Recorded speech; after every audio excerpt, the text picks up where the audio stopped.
Welcome to Jumpstart Your Joy. This season is all about intentional comfort, and we'll be taking a look at the crossroads of the inspiration, intention, and action that you can take to bring more comfort and joy to your everyday. This is your host, Paula Jenkins. Welcome to Jumpstart Your Joy. This week's show features an interview with Signe Myers Hovem. She is a spiritual counselor and energy worker and the author of The Space in Between, an Empaths Field Guide. If you are a highly sensitive person, if you have a sense that you may be an empath, then I think you're going to get a lot out of this conversation. And it ties so closely in to this whole theme of intentional comfort this year, because if you are someone who is highly sensitive or an empath, then you know that navigating this world and noticing the energy around people and places and things, it can be a lot. I'm really excited about bringing on Signe Myers Hovem. It was a really fun conversation that we got to have, and we talk about what is a functional empath. What is empathy versus being an empath? What's the difference? We also talk about how to mind your energy and holding space. What is that? How can you do that without having your own energy drained? And how to set up strong boundaries with people, places, or things. So you can begin to notice if you feel an energetic drain from a place, you can kind of notice it and decide if you want to get involved further or if you're just going to notice it and move along. I feel like these are such powerful skills for all of us to have, to notice when our energy starts to feel low or we start to sense something in an environment. And Signe really has a beautiful way of explaining all of this. If you want to find out more about this conversation, of course, you can find show notes on the website at jumpstartyourjoy.com. It'll be right on the homepage right now, or you can find episode notes for this one in your podcasting app. Of course, if you're not already a follower of Jumpstart Your Joy, please head on over to your favorite podcasting app, search for it, and then hit follow. And then each week you'll get those episodes downloaded to your mobile device, and you can just click right through to find any of the resources and links that I'm sharing in the episode or any of these classes that I have coming up. So that's the place to do this. That's where you'll find the info. And I'm so excited to bring Signe on. Welcome to the show, Signe Myers Hovem.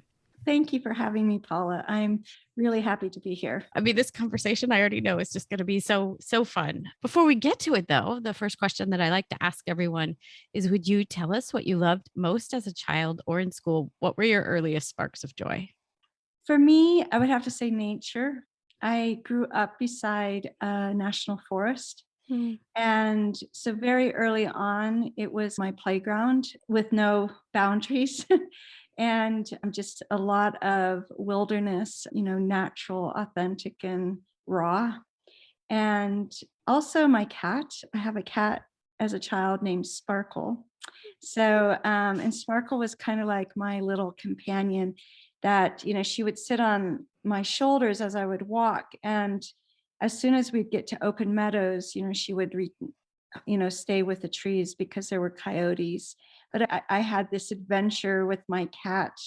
Yeah. And that was a lot of joy, as well as reading. Reading offered me a lot of opportunity to wonder about the world. Yes. Oh, I love all of them, especially the idea of traveling with a cat and having adventures. We lived on the brink of a forest in Minnesota, and there was something magical, especially because right at that time, Little House on the Prairie was really big. I felt like I might be the next coming of Laura Ingalls Wilder. And, there was that like, I'm going to go get them and we're going to make forts in the woods and stuff. So yeah. Well, talk about joy in Little House on the Prairie. It's like those, I think it was Farmer Boy, where basically the whole book was just talking about making food. And I was like, man, that was the first foodie book out there. It's so true. I hadn't really thought about it that way. But I guess, yeah, Almanzo's family, they knew a thing or two about how to cook.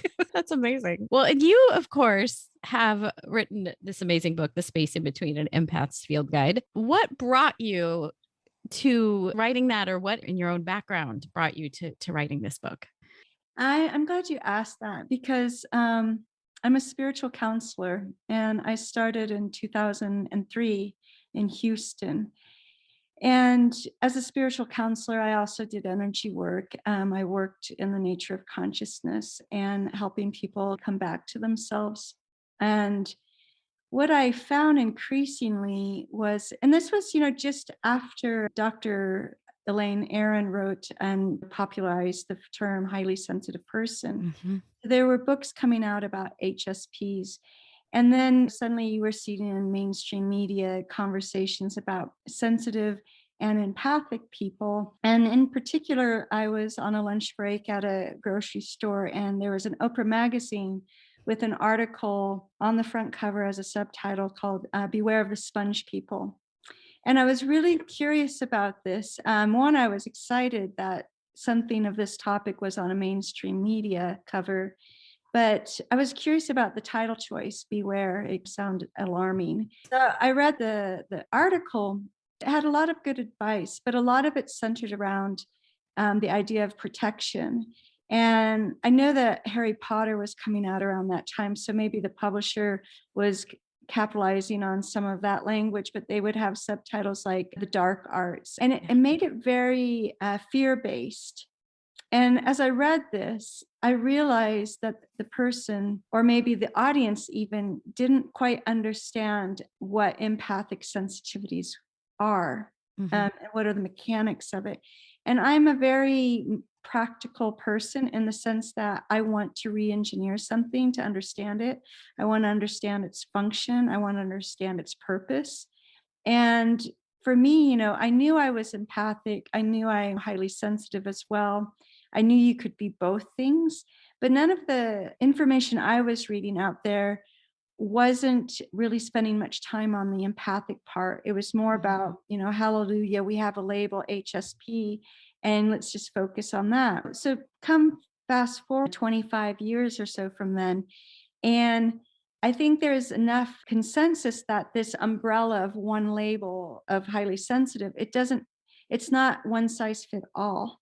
Right. And the people who are empathic are suddenly feeling maybe like it doesn't completely explain their sensitivities. And so that was really my starting point of, let me be a guide. Let me help demystify this, because knowledge is power. And when you can understand something, it's so much easier to relate to it and to conceptualize it. But when we have an unknown, and you have a lot of like media or, you have other people, authorities, cultural authorities, trying to define it without any direct experience of it itself, it creates a lot of fear, and it creates a lot of the misperception of powers. And so that was really how I came into writing about this. Yeah. And I appreciate that, because I know in my own journey, I feel like I probably am a highly sensitive person, and lean into being a functional empath if I can.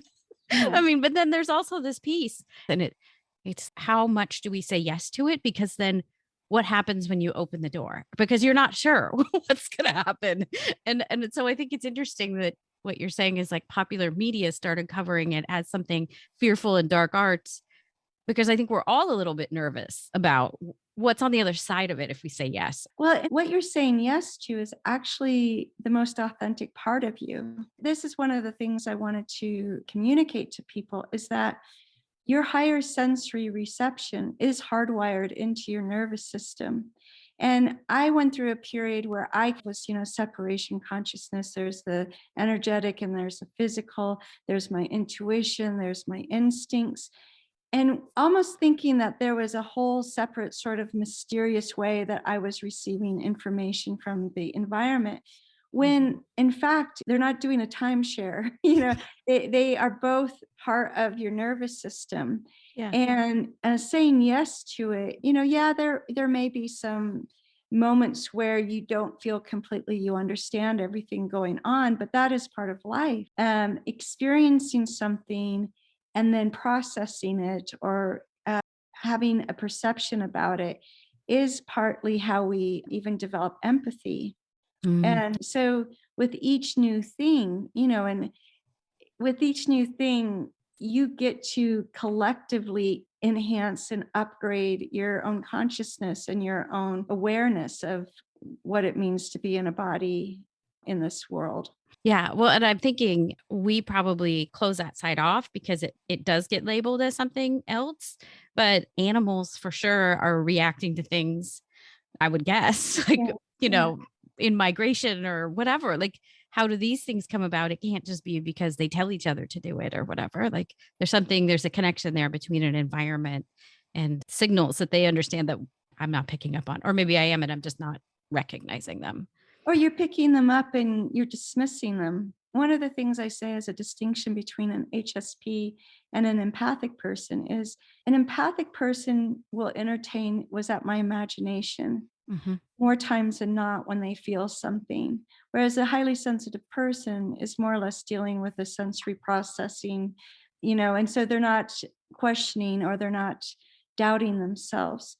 And so that's why I think it's important for people to really know the source of their sensitivities, because the HSP has a pretty solid therapeutic environment they can go to for support, whereas a clairsentient or an empathic person really needs to work with their intuition, developing trust, learning about their energetic body, because the empathic part is the energetic part.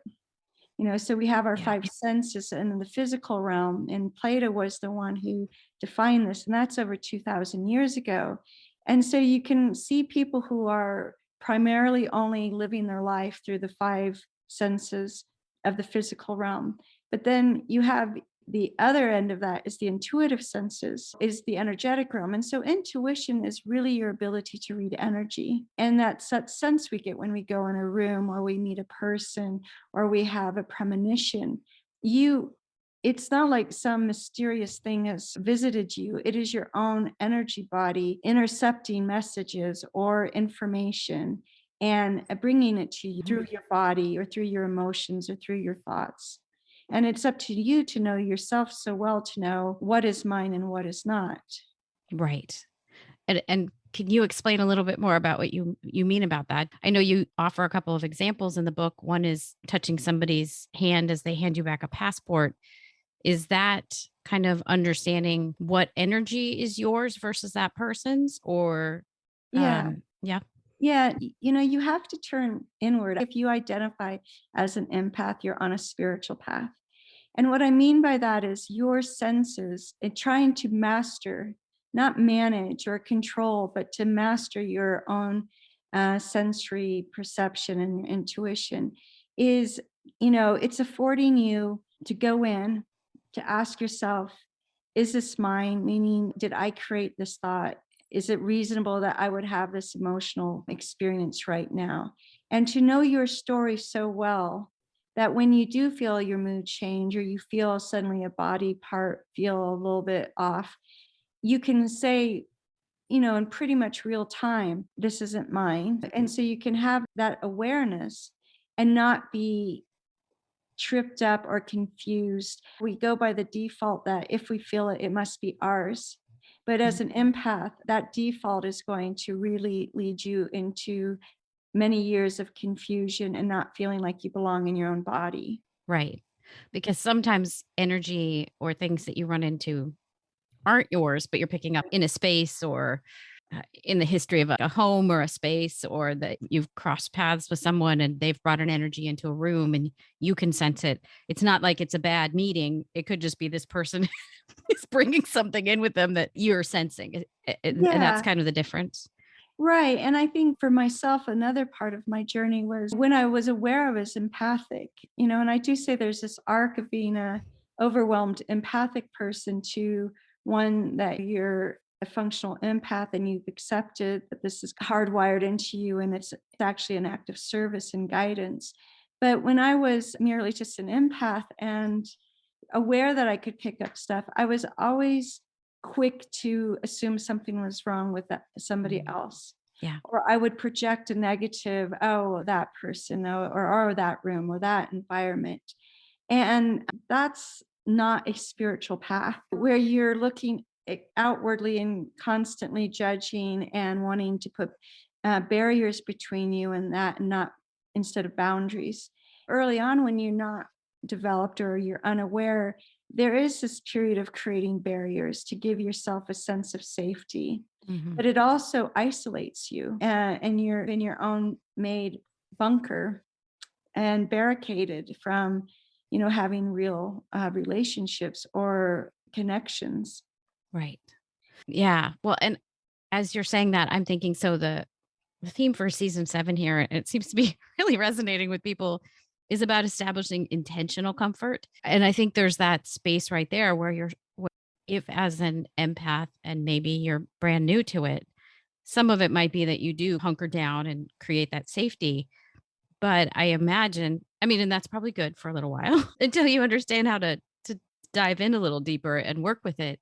But once you know you can tap into this, how do you create spaces or times or a break from it? Like, how do you create the intentional comfort of always feeling everything versus, also taking a break? I do feel that, from my own experience, that you will shift out of feeling everything once you start accepting that this is part of your ability to communicate and have a conversation with the environment. It's almost like the noise gets louder and louder until it gets your attention.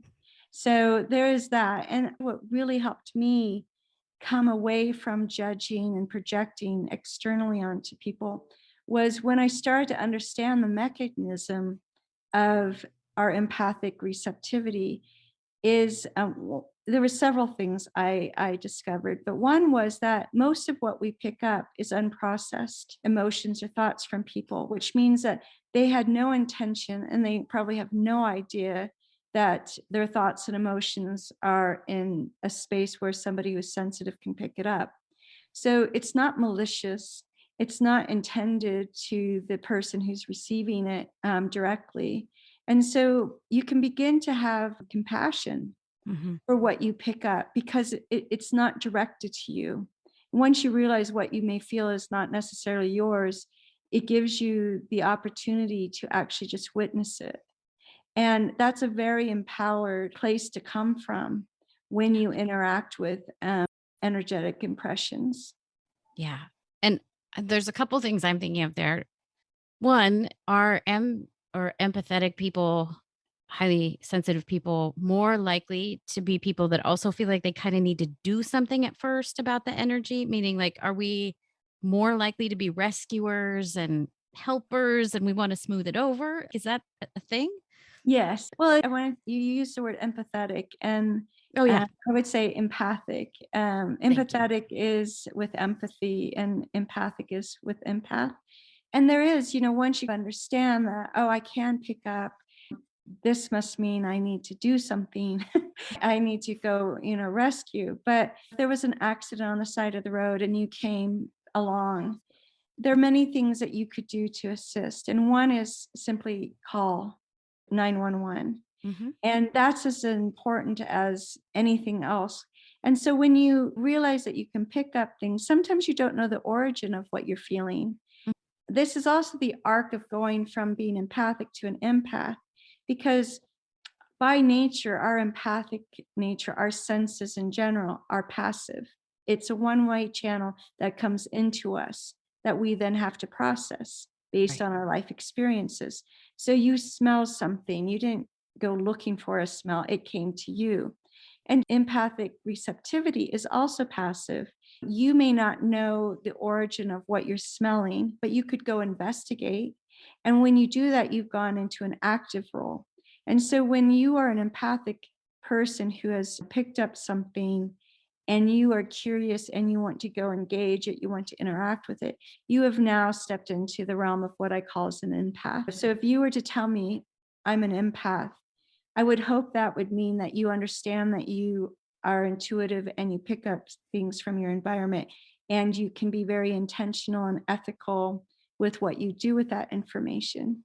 And that's why part of my, I guess, soapbox in my book, and maybe you picked this up, is I do think there's right now almost an over identification with the word empath. And I would really ask anyone who is using the label empath to ask themselves, where did they hear it? What do they think it means?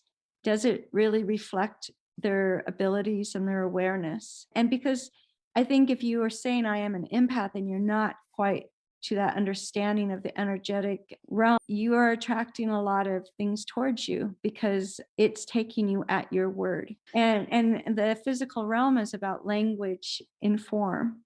And so we courier from the energetic to the physical with language. So, I'm not telling people they're not empaths. I'm just, if they're overwhelmed, if they are somebody who said, oh, I'm so empathic, I'm overwhelmed and I don't know what to do, then I would say, don't use that label then. Go back to being empathic. Learn what are your emotions and your thoughts, and how are you embodying that, and how are you healing your own story. Mm. And then you have more to be available with when you get to feeling like you can engage and offer compassion. Yeah, that's You have to offer powerful. compassion first to yourself, truly, to be a functional empath. Yeah. And that is super powerful. Just the idea that if we're calling ourselves something, Mm, then be ready for what that means, because the universe is then kind of what reverberating with that title, because yeah. that word has power. And so be sure you you know what you're calling yourself. Well, and it's a noun, a person, place, or thing. Whereas an empathic reception is a verb, it's an action. Sure. We're all born sensitive. And for those who are empathic, you're on a spiritual path. And it's because your sensitivities are going to be showing up as guidance. But a lot of times people don't think of sensitivities as guidance. They think of something they have to manage. I feel like part of the path is understanding what you're stepping, and I mean this in a positive way, but like what you're stepping into for the fullness of your life. And then also realizing that it does take a certain amount of stepping back to let yourself kind of grow into that space. Like it's like that two steps forward, one step back Yeah. almost as this journey goes. That is super, super interesting.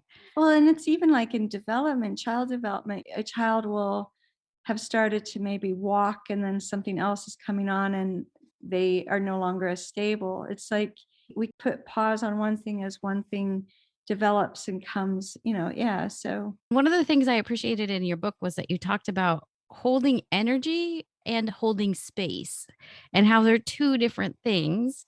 And I had never really thought about this. Could you explain those two things? Because I think it's especially helpful for anyone who gleans energy from people and they don't know how to release it when they're working with them through maybe their own personal issues or whatever it is. Like we talk about holding space a lot, but maybe that's not actually what we mean, is what I'm gathering from your book. it is tricky. You hear these terms a lot, and I'm really somebody who wants to, again, understand what does that mean energetically, Yeah. because everything starts energetically and manifests physically. So for me, if I hear someone talk about a term or a thing, I want to know, what does that really look like energetically? And that's why I also talk in the book about the difference between observe and witness. I like to make distinctions. And so holding space versus holding energy is that, when you're holding energy, you have to hold something, you have to contract.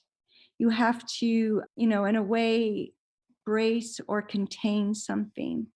And that's not very flowing. And it doesn't Mhm. allow a lot of circulation. If you can imagine holding space being like this container that has, you can put into it whatever you need to, like a pot, a plant. You have a potted plant, it has soil, it needs this, it needs that, it needs some sun. And you look after it and you nurture it. And then you might see that it actually needs a bigger container because the size of the container is stunting its growth. So, if holding space for someone, you must be in tune to really, what does that look like for that person? And sometimes saying a prayer is enough, because holding space takes attention, it takes commitment. Mhm. And sometimes if you're holding space for a client and they're not following through with doing what they need to do to like emulate all of that which is in that container, that's an off balance. Then it's you holding a lot of energy for a life that's actually not forming inside there. I had a client once who, I didn't write this in the book. It had at one point, but it came out. And he had gone to a lot of different therapists, and he was somebody had recommended he comes to me. And I get a lot of people who are desperate or like, let's try her. So he had a pattern where, he was very self-destructive. And he had a lot that was in his life that, kind of allowed him to think he could do that to himself. And he would call at odd hours and desperate and wanting me to pray for him or do energy work or whatnot. And I eventually came to a point where I said to him, "Why are you willing to ask me to do something for you that you will not do for yourself?" Because he had taken himself so far out of the equation of his own healing, wanting other people, other techniques, therapies to do it magically for him, not realizing the only person who can process his life is himself.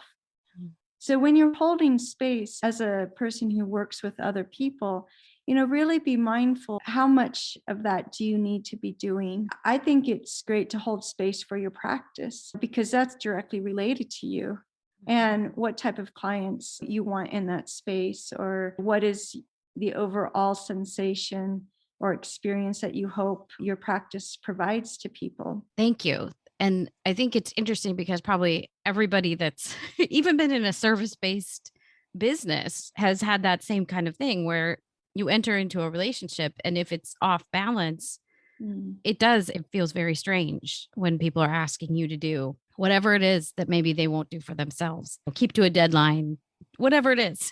It's very Yeah. interesting. And I think that is where the energetic piece of it becomes too much. Like it's hard to feel good about a relationship when it isn't honored on both sides. Right. And I would offer one more kind of just a tip. If you're working with people and the session's done and you find yourself still thinking about that person and their problems after the working hours are done or a day or two later, energetically, there's been a cord that's been created. And this happens. People in therapeutic things project onto you. In the energetic realm, you'll hear people talk often about cutting cords. And yes, that's one technique. But what I have found is if you use something as abruptly as that, it's still fear based. And it doesn't necessarily mean that the relationship cord doesn't come back or the contact cord doesn't reappear, especially if it's a habit. So what I like to, suggest to people is again looking at the mechanics. Why is there a cord present at all? Because if a cord creates, it's because you've allowed it. So you have to look at yourself and do you need to be needed? Do you need to be the rescuer? But in addition to that, the person who's cording into you has mistaken you for a resource. It's in a strange form of flattery that Mhm. they perceive on some level that you have something they need or want. And so rather than just ripping this cord out, and not to say screw you, but instead, I usually say, you've mistaken me for your source. I am not that. I wish you well. And I lift it up vertically so that they may have an opportunity to connect to their own source. And Yeah. that's a much more compassionate way. And it's less likely that the cord will reappear Right. because you've given them what they were looking for. Even if it's just intentional, like you're intending for them to find that vertical connection to a source and them their true self. Yes. Isn't that interesting too? And is that something that you would actually say to someone, or is that something that you set an intention for after a call, or as you notice it popping up for yourself, where you're like, this feels like they're courting to me. So how Yeah. do I let this go? Yeah, it would be in meditation. It would Okay. be in just even intentional journaling, saying, Yeah. I'm aware that there's this kind of dynamic between me and this person. I tend to be thinking about their problems as if I'm processing it. Mhm. And there obviously is an energetic cord running between us. Yeah. And why would that be? Because you have to do the self reflection. Again, if we always just blame the external world as the initiator, uh, that takes away our own growth opportunity. Right. Yes. And it is so important to be able to do the self-reflective work of what about that conversation was triggering, or what about it makes me feel like I have to take it on, or like whatever it is. And thank you for the tips and the ideas of like how do you release that draw. I love that in your book you also reference clearing your message board of how to release maybe some of the things that are coming to you as an empath that are maybe unprocessed things that other people are bringing. just into your sphere. Could you tell us more about the message board idea and how it works? Yeah. So one of the things I discovered is that the sponge is actually our mascot. We need to be aware of it. When we pick up something in the environment energetically, this expands like a foot or two, almost like in a suitcase where you have an expander zipper and you can get a couple more inches of volume in there. Mhm. Well, our energy fields will do this. And this is kind of also what helped me realize that my empathic nature is never putting me at a disadvantage. If anything, it's protecting me and it holds it, the space in between, between me and whoever's emitted this. And it may feel like it's actually on you, or you're feeling the emotion, or you're having the thought, or you're having that physical glitch. But energetically, it's not. The difference between the physical realm and the energetic realm. So even though you feel like it's right here, it's actually outside your energy field. It's being held in this space or this sponge. And once you acknowledge, oh, I've picked up something, or I think that this is not mine, I'm just picking up on this. The quickest way to clear is just to acknowledge it. Hmm. Because what you're doing is you're acknowledging your body's wisdom and your energetic wisdom, and it's trying to give you information. And sometimes it's just random, mundane things. And other times it's stuff that really makes you take note. And then you're like, okay, I might need to do something more around this. Like, I think this is what's so great is we get to customize how we want to clear ourselves. And I have several. One is thinking of it as a chalkboard and an eraser. And then I clap the eraser things, make sure you get all the dust out. Or a quick one, especially if you don't have a lot of time to be a little bit meditative, like you're driving or something, is if you tighten up your muscles, hold your breath, and blow it out. And that kind of resets. It's like you are sending a signal. This is what this means. Clear that off. And anyone can do that. That doesn't take going into a deep meditative state. And the other thing is, I love to use the imagery of waterfalls and even wax and honey dripping me, like making it just a big, especially if I feel clunky, like I've gone through a big, large public space and, it's just like lint almost. I'll do like a honey or a wax thing and imagine it just being cleared off that way. I like that. And isn't that interesting? Because there are times when you walk through a public space and you just on the other side, you feel like, what was that? Yeah. Yeah. I never really even thought about it. Sometimes in life, there's people that you just maybe have had a relationship with and you just know it's time to let go. And I feel like maybe it as someone who's sensitive, sometimes it's hard. They're in the sponge. Yeah. Like they're really sticky. And is there a way to release those relationships that's loving? Do you have any tips on that? I'm a big journaler and automatic writing. And I will give another tip. If you bless your journal, blessing something energetically lifts it into service. And if you write an intention about what this journal is to provide for you, it really helps it come out of being a monologue and into a dialogue. And I often say, too, when you're able to hear yourself, that's really when healing begins. When you realize this relationship has run its course, you start asking yourself and being curious, well, what did this represent, this relationship? What did it bring to you? What did you provide to them? If it's in balance and you still really want this person in your life, then you need to address why it's out of balance and what steps you might have to do to get it in balance, whether that's a conversation or invoking that this is what you want to manifest. But if it's truly something that you feel that, and not to be too negative, but there can be parasitic relationships which you need to rid yourself of.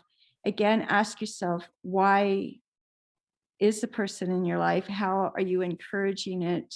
Have you not communicated something to them that they need to hear so Yeah. that they can understand for themselves that it isn't a sustainable relationship? It's always coming back to the heart and the compassion. Just like people who are going to have a meeting, if you sit down and meditate, even just 15 minutes ahead of time, what you want to experience from this, you might not know what the outcome is, but you know how you want to feel. because feeling is going to be the fuel to manifesting.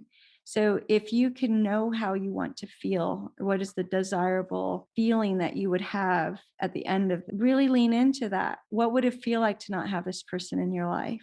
What would it feel like to not have this person in your life and know that they are still fine and well and on their own path, and you do not have to take care of them or nurture them in any way? So it's that inner dialogue again about understanding how can you compassionately stand your ground, have your own authority, and have the relationships that you want.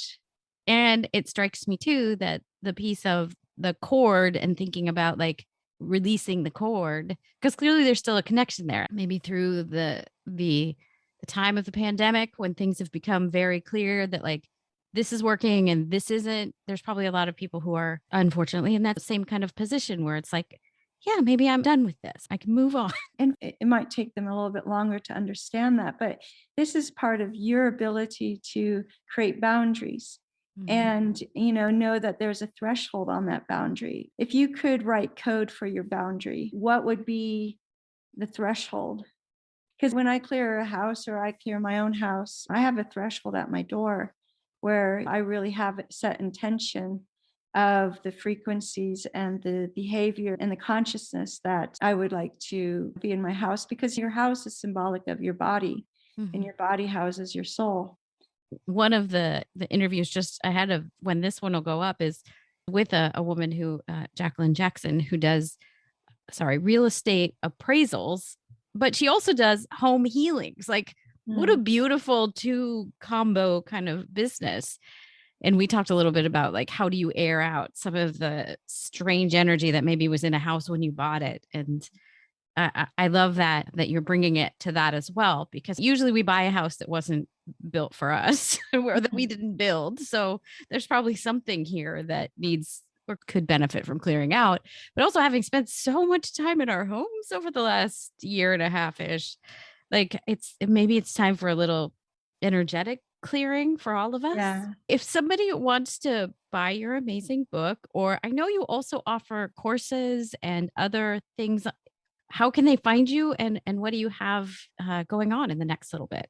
My website is www.smhovem.com. And right now, the front page is really featuring my book. There's also an audiobook through Audible or Chirp. And I've put 3 meditations on the back of the audiobook. And if you read the physical book, there's a link there that would take you to it as well. It has subtle body clearings and it has just a relaxation one. And I do workshops during the pandemic and everything. All of that has been put on hold. And if anybody's interested in hosting one of my workshops, just reach out. Ideally, they work best if it's 10 or more people. And I also do private clients.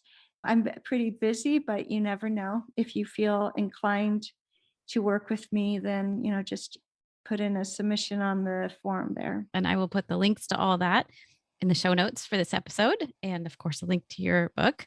Yeah. And then what are 3 ways that you can think of to jumpstart joy in your life, in the world, or in other people's lives? Ted Lasso as a TV show. If you have not watched it, I haven't, but clearly I need to. Yeah, it just emanates joy. I have to say that, you can tell that you are in joy when you are smiling and you don't even consciously know that you're smiling. And when I watched Ted Lasso, there were so many times that my husband and I were just beaming because it was so delightful. And I really do combine delight and joy together. It's almost like delight is a precursor to joy coming in. So yes, that's being a consumer, but it really enlivened us. And this is something you'd have to go investigate. But radiant circuits are a part of your energy system. And Donna Eden, who is a fairly well-known energy institution, actually, it's called the Eden Method, but she provides so much free content on YouTube. And there's so many different practitioners who post free videos as well. But if you look up Trace Your Radiant Circuits, and if you committed to just give you 20 days, 30 days, and it may seem like really odd to you if you've not been aware of meridians and energy systems, But when you're tracing your energy, it's just with your hands because, you're electromagnetic. The videos are usually no longer than 12 minutes.